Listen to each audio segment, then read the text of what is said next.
Talk Tommy. Mas Helmy. Hai. Akhirnya. Terima kasih gue diundang. No, aku yang thank Gua you bilang banget. kapan gue diundang oleh Tommy di acara yang keren itu. Waduh, aku justru thank you banget ya Yap. Mas Helmy udah bersedia untuk datang dan Iya juga dong. di waktu kesibukan luar biasa 3 hari berturut-turut acara yang sukses kemarin. Alhamdulillah. Boleh dong kita mulai dari situ ya. Cerita bagaimana ini awalnya dari nyokap nih ibu saya kirim foto, ayo mama di mana nih? Wah di mana mah rapi banget bilang gitu. Dan bener gitu Dandan. istilahnya bukan Retro. rapi formal ya tapi Iya. retro gitu. Lagi di mana mam? Ini acara lintas Melawai.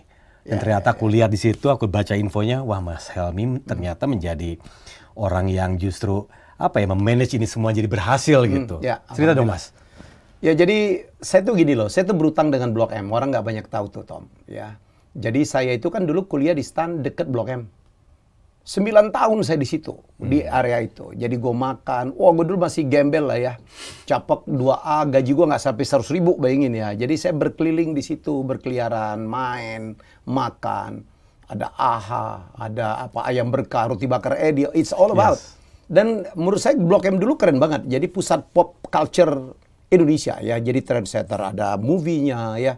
Ada lagu-lagu, lagu Mas Guru, lagunya Yoki, lagunya Chrisye. Ada fashionnya ya kan, ada kegiatan otomotif ngecengnya dulu ngeceng tuh. Anak ini kan nggak tahu. Kata ada nongki-nongki ya. Yeah. Ada nongki-nongki. Anak sekarang bilangnya nongki tuh, nongkrong, makan, kulineran, dengar musik jalanan ya, anak jalanan. Termasuk Iwan Fals dari situ loh. Yes. Dan pada periode itu saya sempat menulis satu novelet lah, judulnya Blok M, Bakal Lokasi Mejeng, yang kemudian menjadi skenario yang akhirnya dibikin film oleh Edward Pesa Sirait dengan bintangnya Paramita Rusady dan Desi Ranasari. Dan itulah yang membelokkan sejarah hidup Helmy. Saya kan akuntan.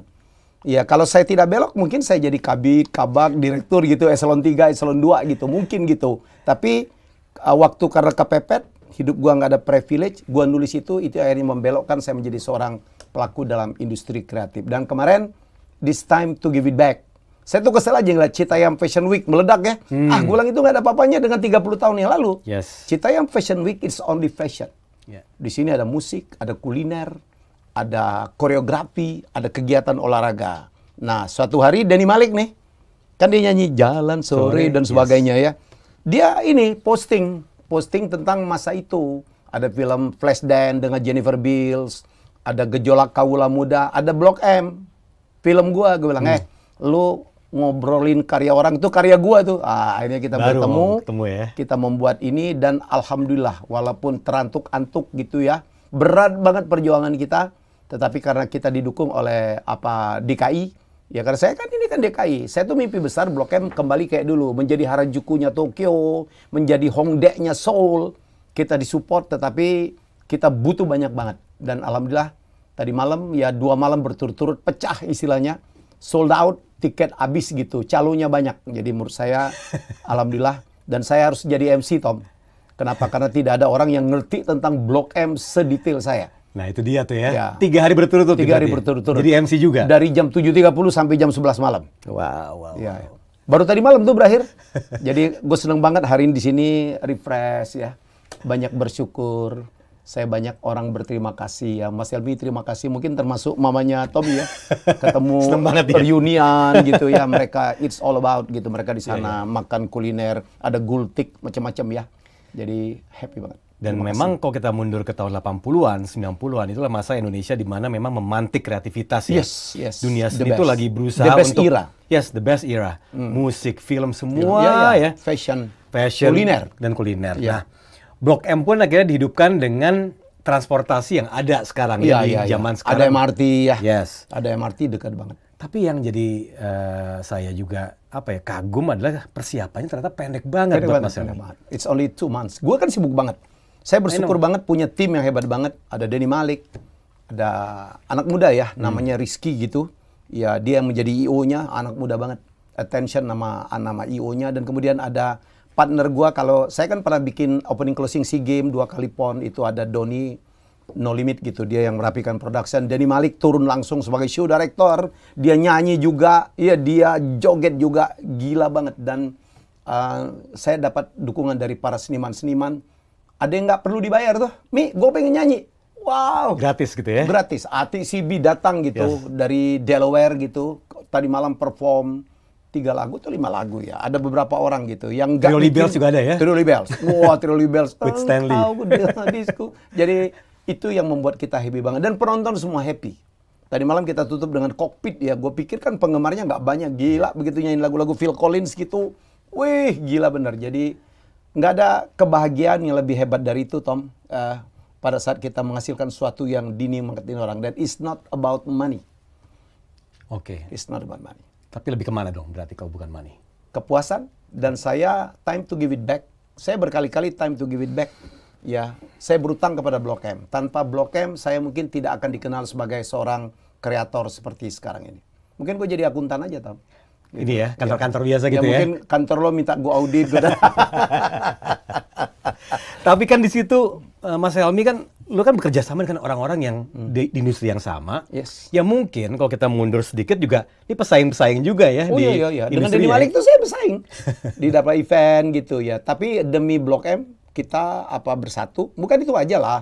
Kita boleh aja bersaing, tapi kan persahabatan tetap. Jadi bukan berarti, wah kayak gimana. Itu yang saya bilang Indonesia harus belajar. Berbeda pendapat, ribut. Berbeda pendapatan, ribut gitu ya. Jadi menurut saya sih, it's all about. Ya, pendapat dan pendapatan. Pendapatan lebih sensitif biasanya. Waktunya kolaborasi. Saya berkolaborasi, Rizky umurnya muda banget. Dan anak-anak muda gitu. Tadi malam yang jadi usher, jadi dancer, anak-anak muda. Jadi lintas generasi, apalagi musik, dance, fashion tahun 80-an 90-an kan berulang. Balik lagi sekarang. Tiba-tiba anak gua pakai Cut Bray itu. Yes. Gitu. Dan lagunya tiba-tiba Dancing Queen, Staying Alive ya, Barcelona gitu ya. Jadi menurut saya happy banget. Saya kepengen kasih tahu, anak-anak muda, dulu 30 tahun lalu kita lebih hebat loh gitu. Itu aja. Sekarang terbukti kan, dengan 3 hari ini Lintas Melawai punya misi dan juga perhatian yang luar biasa. And then apa nih nextnya? Kau udah melihat keberhasilan ini? Saya berharap ini dilanjutkan. Saya cuma men-trigger ya. Sabtu saya kayak mau nangis dalam hati gitu ya. Konvoy, dulu kan Lintas Melawai itu kan konvoy, mobil-mobil yang keren-keren, yang klasik, ada Bigfoot. Kita dapat izin cuma 50, Tom. Yang keluar 400 kali. Wow. Anak PW keluar, anak Crown, anak Kijang Komando, Kijang Kotak ya. Civic setrikaan, anak tahu nggak Kijang Kotak? Nggak tahu semuanya. Emang gue pikirin anak Vespa keluar, sepatu roda keluar, BMX keluar. Wow, gila gitu. Jadi saya berharap ini terus tuh, karena kan kegiatan itu kan juga sangat positif ya. Jadi, waduh, saya tadi teman-teman otomotif saya bilangin terima kasih ya, tolong diteruskan gitu. Saya hanya men-trigger. Walaupun banyak banget yang bilang Mas Helmy, tolong di ini dong, tolong diulangi. Insya Allah lah mungkin kita akhir tahun, saya udah izin kemarin ya sama Ketua DPRD DKI, sama Kadis Parekraf DKI gitu, ya Bos Andika tuh yang ganteng. Oke, kita bikin lagi Bang, karena saya pikir tahun ini kan tahun politik ya, dimana kita semoga nih amit-amit kita tidak terpecah belah lagi. Mungkin kita bikin konser perdamaian lah dengan musik, dengan dance, kita juga joget aja lah, kita mengenang masa lalu gitu. Nyokap lu nanti gue undang lah. Asik, thank you Super Mas. VIP. Aduh, thank you Mas. Oke. Mas, kalau lihat tadi kan bicara soal zaman kita analog, kemudian ada zaman digital sekarang. Dan gua nih menganggap Mas salah satu tokoh yang berhasil bertransformasi. Alhamdulillah. To make it relevant to today's era, istilah gitu. Dan menurut gua ini nggak gampang, karena gua kan masih hidup di lingkungan media gitu, dan merasakan bagaimana untuk move ke digital tuh prosesnya susah banget. But you on the other hand, cepet loh Mas. Kalau gue lihat dari sisi shiftingnya, totalitas produksinya, bahkan sampai subscribers dan lain-lain. Tapi ini gue boleh nggak mundur belakang lagi nih? Boleh. Yaitu pada saat lo kehilangan nih kesempatan menjadi pemimpin sebuah media besar justru ya. How that reflect your story, your life journey gitu ya. Aku nggak bakal ngomongin ulang lagi nih soal cerita itu ya, tapi lebih ke bagaimana ini berdampak buat Mas Helmy, terutama akhirnya mematahkan apa yang sudah didesain oleh Mas Helmy untuk kedepannya pada saat itu. Jadi gini Tom, tergantung sudut pandang ya. Orang boleh mengatakan saya dipecat, ya gue dipecat. Tapi itu pada saat itu, saya waktu hari itu dipecat, yang menjadi trending topic. Saya bilang ya, saya posting di IG saya, di Twitter, di Facebook, saya ngomong, Saya percaya Allah punya rencana lebih baik untuk saya. Saya punya plan besar tuh untuk membawa lembaga itu menjadi setara, ya mungkin seperti TV publik di seluruh dunia, yang menjadi nomor 1 loh di setiap negara. Saya bingung aja, ada ketua dewas gue bilang, TV publik itu tidak perlu ngejar rating. So what gitu loh. Saya pikir kita harus mengejar rating. Kalau nggak ada rating, lo nggak ditonton orang. Ngapain triliunan duit rakyat gitu dikucurkan untuk lembaga itu dan menghasilkan produk yang tidak ditonton? What for? Mendingan bagi-bagian jadi bansos. Ya dong. Jadi tapi rencana saya diturunkan, tapi saya syukurin tuh. Saya syukurin karena saya pikir Tuhan punya rencana yang lebih baik untuk saya. Dan it is. Ya, jadi saya tidak pernah baper, ya. Kadang-kadang gini loh, rencana terbaik kita belum tentu sama dengan rencana terbaik Tuhan. Ini kalimat yang keren banget. Saya 3 kali kalah pilkada, Tom. Yang saya kayaknya nggak mungkin gua kalah pilkada. Dengan popularitas, elektabilitas, kapasitas gitu. Kalah saya. Karena itu bukan dunia saya. Tapi saya tahu saya diselamatkan. Ya mungkin Tuhan tidak kasih saya di situ. Ya jadi, wah saya senang banget. Ya Allah menyelamatkan saya. Saya tulis dalam buku saya, Connecting the Dots ya. Saya terinspirasi oleh Steve Jobs yang mengalami dalam hidupnya 3 kali kegagalan. Gagal lahir jadi anak orang kaya, ya kan? Gagal mimpin Apple dipecat, kayak gua gitu. Gagal untuk berumur panjang. Tapi 3 itu justru menjadi kunci kesuksesan. Begitu saya dipecat dari situ, wih gila. Semua keberkahan, rezeki saya mengalir ya. Tiba-tiba saya bikin YouTube. Pernah nggak kebayang? Helmi Yahya yang nggak ngerti ya bidang itu, saya masuk ke dunia medsos, dunia yang baru. Ya. Ya pada saat itu Mas Helmi belum terlalu no. Intuit gitu saya ya. kan orang apa old media lah ya. Ini kan new media gitu, medsos. Ya, dan saya senang banget. 3 minggu subscriber saya sudah 100.000. Ya, saya dapat silver play button. Tahun itu juga Forbes Indonesia menghargai saya sebagai top 10 digital content creator. 9 yang lain ada Just No Limit, ada Rans, ada Tahi Lalats. Saya bilang wow, all the blessing. Buku saya laku, seminar saya laku ya. Dan saya dapat tawaran dari mana-mana. Termasuk beberapa tawaran CEO media gitu. Dan saya bilang, wah jadi begitulah ya, ikhlas saja. Tuhan udah atur tuh. Sudah atur perjalanan kita. Saya bersyukur banget, saya sekarang menjadi YouTuber. Ya, TikTok saya lumayan, IG saya lumayan. Saya udah 1,62 juta subscriber dan saya ngomongnya serius gitu. Saya tiba-tiba dapat fans baru, anak-anak muda dari seluruh dunia. Kalau dulu kan fans gue tua-tua tuh, zamannya siapa berani gitu. Yes. Ya gitu, yang di tasnya udah ada minyak angin gitu-gitu ya.